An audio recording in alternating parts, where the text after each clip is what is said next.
But the story of the lost son is what I want to dwell on. There was a 16-year-old boy in London when we were there not long ago, written about in the paper, and he had no ticket from Glasgow to London.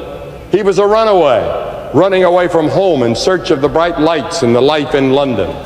And that's one of the great problems in America at this hour, runaway young people. But in this text in Luke, the 15th chapter, beginning at the 11th verse, we have the story of this runaway son.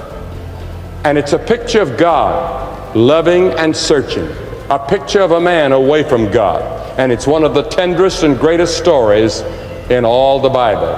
Instead of calling it the prodigal son, we could call it the story of the loving father.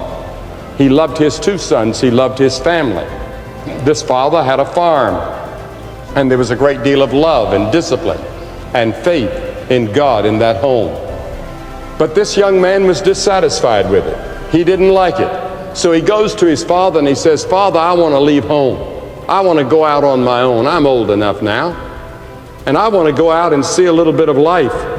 I want to go to Seattle, or I want to go to Chicago. I want to go to New York. I'd like to go to Miami or Honolulu, someplace, Lord, just anywhere. Let me go to Anchorage. Get away from here where I am. I want to see something and meet some young friends and live it up a little bit." And said, "You know, when you die, a third of this estate goes to me by law, according to the old Jewish law." And so the father said to him, "Well, son, you're right, but I would advise you against it. I don't think you're going to find what you're searching for in the big city.